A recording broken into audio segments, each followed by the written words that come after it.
আসসালামু আলাইকুম। সবাই কেমন আছেন?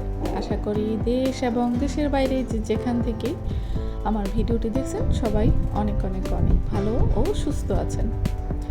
তো দোয়া করি সবাই ভালো থাকুন, পরিবার ও আত্মীয় স্বজন নিয়ে।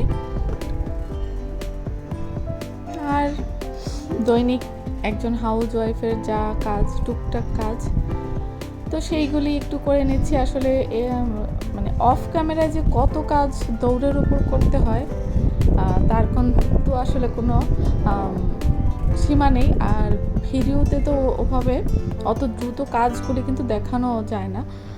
তো অল্প একটু যতটুকু পারি ক্যামেরায় যতটুকু ক্যাপচার করা যায় আর কি, ভিডিও একটা 8 মিনিট 10 মিনিট ভিডিওর জন্য ওই ততটুকুই একটু একটু করে করা আর কি। কারণ ছোট বাচ্চা নিয়ে কিন্তু আসলে কাজ একটু তাড়াহুড়া করে করতে হয়। আর এই যে আমার এত শখের বুক সেলফ বা মানি প্ল্যান্টের র্যাক বলতে পারেন, কিন্তু এখানে আমি একটু আমার একটু ভুল হয়েছিল। আমি একটা মানি প্ল্যান্টার রেখেছিলাম, কিন্তু এখানে কোনো কাপড় দেয়নি, তো একটু পানি পড়েছিল। প্রায় একটা রাত ছিল, তো পরের দিন সকালে আমি দেখছি, তো এই অবস্থা হয়েছে, মনটা একটু খারাপ। তো এই একটু কাপড় দিয়ে নিলাম, একটা ম্যাট দিয়ে, তারপর এটা দিলাম।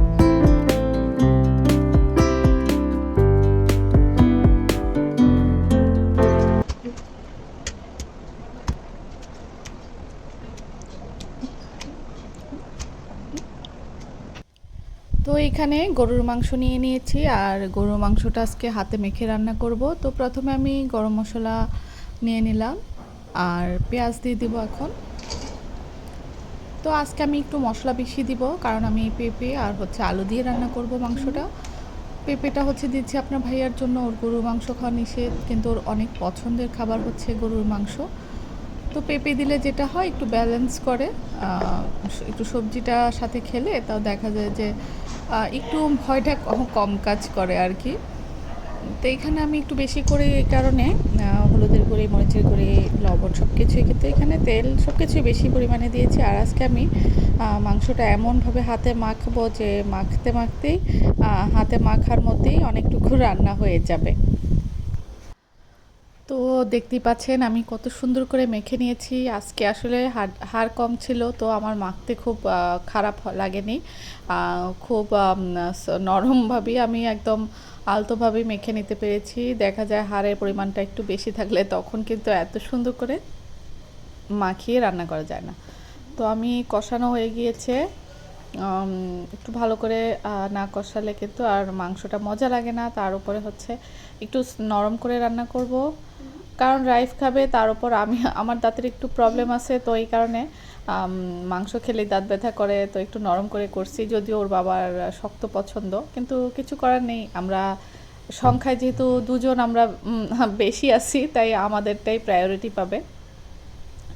আর তেলের পরিমাণ একটু বেশি মনে হচ্ছে, তবে তেল একটু বেশি না দিলে মাংস রান্না ভালো লাগে না। আর এখানে আমি পেঁপে আর আলু একটু বেশি পরিমাণে দিব। তো যারা আমার ভিডিও রেগুলার দেখেন তারা খুব ভালো করে জানেন আমার বাসায় আলু খুব পছন্দ করেন। আর পেঁপে তো দিচ্ছি আপনার ভাইয়ার জন্য, তো একটু বড় করে কেটেছি যাতে একদম গলে না যায়। আর আমার মোবাইলের টেম্পারেচার হাই হয়ে গিয়েছিল, তাই ফ্ল্যাশ অফ হয়ে গেছিলো। তো কি আর করা, এভাবেই এখন একটু কষাই নিচ্ছি, তারপর পানি দিব। তো এখানে কিন্তু খুব সুন্দর করে কষানো হয়ে গিয়েছে। আর আমি একসাথেই পেঁপে আর আলুটা দিয়েছি, দুটো একসাথেই দিয়েছি, যাতে কোনোটা আবার কাঁচা না থাকে। আর এভাবে পেঁপে যদি সাথে দিয়ে রান্না করা হয় তাহলে কিন্তু খেতেও মজা হয়। তো রান্না প্রায় শেষের দিকে, এক ফাঁকে আমি কিন্তু একটু জিরা আর গরম মশলা ভেজে গুঁড়োটাও দিয়ে দিয়েছি। আর এখানে করলা ভাজি করতেছি, আমার গাছের করলা। এই নিয়ে 4বার পারলাম, আলহামদুলিল্লাহ 4বার খেয়েছি। তো আমি আজকে এটা ভাজি করব আপনার ভাইয়ার মতো করে, ভাজা ভাজা করে, কারণ আপনার ভাইয়া আর আমরা দুইজন দুই এলাকার, যেহেতু আমি কুমিল্লার আর ও চুয়াডাঙ্গার, তো খাবারে অবশ্যই পার্থক্য আছে। আর আমি খাই একটু সবুজ সবুজ, আর ও চুয়াডাঙ্গার ওই সাইডের মানুষ খায় একটু ভাজা ভাজা, তো ওর জন্য আমি একটু ভাজা ভাজা করেই করেছি। তো রাইফ আর রাফসা কিন্তু ঘুমোচ্ছে। আমি কিন্তু আমার বাসায় গ্যাস আসে 2টার পর। তো আমি গরুর মাংসটা প্রায় অনেকক্ষণ ম্যারিনেট করে রেখে দিয়েছিলাম। তারপর 2টার পরে অল্প অল্প গ্যাস এসেছে, তখন বসায় দিয়েছি। আর এখন 3টা বাজে, আমার কিন্তু অনেকটুকু রান্নাই প্রায় কমপ্লিট। এখানে ভাজিও হয়ে গিয়েছে, গরুর মাংসও হয়ে গিয়েছে, আর ভাত তো বসাই দিছি, ভাতও হয়ে যাবে। তো অনেক সময় কি হয়, আমি আগে রান্না রেডি করে রাখি, গ্যাস আসার সাথে সাথে এভাবে রান্নাটা করে নিই। তবে সব সময় কিন্তু হয় না, যেহেতু আমার দুইটা ছোট বাচ্চা। অনেক সময় আমিও মানে আমার এতটা টায়ার্ড লাগে যে আমি হচ্ছে ঘুমায় যাই ওদের সাথে। তো তখন তো আর রান্না করা হয় না, দেখা যায় সন্ধ্যার সময় উঠে রান্না করি। তো আজকে যেহেতু সময় আছে, করে নিলাম। আর আমার বাসার বারান্দায় দেখেন পাখিটা আসছে, কিন্তু যেই আমি কাছে গিয়েছি এটা উড়ে চলে গিয়েছে। ভাত রান্না হয়ে গিয়েছে, এখানে মাংস রান্না হয়ে গিয়েছে, আমি টেবিলে রেখে দিয়েছি। যেহেতু আজকে একটু হালকা গরম আছে, গরমের আবহাওয়াটা একটু গরম, তো আমি টেবিলে রাখছি ঠান্ডা হওয়ার জন্য, যাতে নষ্ট না হয়, কারণ খাবো তো সেই রাতে। আর রাইফ আর রাফসা ঘুমোচ্ছে, তাই আমি এই এক ফাঁকে চাটাও খেয়ে নিচ্ছি। কারণ হচ্ছে চা না আমার খুব আয়েশ করে খেতে ইচ্ছা করে, কিন্তু রাইফ আর রাফসার জন্য আমি অনেক সময় দৌড়ের উপর খাই, আর অনেক সময় তো ঠান্ডা হয়ে যায়। তো এখন ভাবলাম একটু আরাম করে চাটা খেয়ে নিই। যারা চা পাগল বা চায়ের যাদের নেশা আছে, তারা কিন্তু আসলে একটু সময় নিয়ে চা খেতে ভালোবাসে। কিন্তু যেটা হয় আমার পক্ষে এখন এটা হয় না। আমি অনেক সময় চা নিয়ে বসি, ঠিক এমন সময় রাবসা কোনো একটা বিষয় নিয়ে আমার কাছে চলে আসে। তো ওকে সামলাতে গিয়ে দেখা যায় চাও ঠান্ডা হয়ে যায়।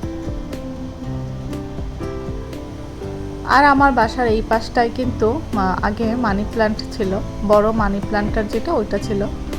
তো তারপর রাবসার হামাগুড়ি যখন ও দেওয়া শিখলো, তখন থেকে আমি দেখলাম যে ও এইটা ওইটা ধরে, গাছ বা মাটি ধরে। তো এই কারণে আমি বারান্দায় রেখে দিয়েছি যতগুলি আমার মানি প্ল্যান্টের ভিতর, মানে ইনডোর প্ল্যান্টের যে গাছগুলি ছিল ওইগুলি সব আমি হচ্ছে এখন বারান্দায় রেখে দিয়েছি। কি করব, কারণ বাচ্চা মানুষ, ওর সেফটি সবার আগে। আর ও এখন সব জায়গায় যায়, সব কিছু ধরে, তো কিছুই করার নেই। আর মাংস, ঘুম থেকে উঠে মাংস রান্না দেখে রাইফ হচ্ছে বলল পোলাও খাবে। আর এখানে তাই আমি একটু ওর জন্য অল্প একটু পোলাও রান্না করতেছি, শুধু তেল আর লবণ দিয়েছি, আর কিছু দেইনি। আদা রসুনও দিব না, কারণ পোলাওটার এটা ওই যে চাষি পোলাওর চাল যেটা, ওইটা কিন্তু খুব ভালো একটা গ্রান আসে। তো এখন ওর জন্য একটু রান্না করে নিব। আর আমি কিন্তু ভিডিওর একদম শেষ প্রান্তে আছি। আর বলে নিচ্ছি যে এখন পর্যন্ত যে আমার বকবকানি শুনেছেন, আপনাদের অনেক অনেক ধন্যবাদ।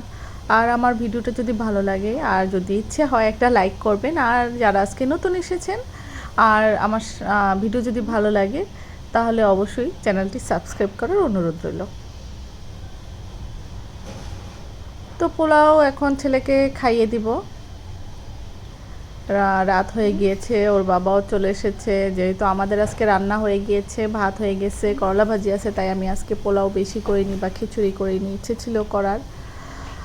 যেহেতু আমাদের আছে ভাত রান্না, এই জন্য করিনি, শুধু রাইফকে এখন খাইয়ে দেব।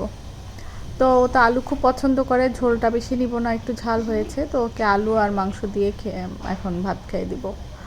তো আজকের মতো আমি এখানেই বিদায় নিচ্ছি। সবাই ভালো থাকুন, সুস্থ থাকুন, আর অবশ্যই আমার নেক্সট ভিডিও দেখার আমন্ত্রণ রইল। আল্লাহ হাফেজ।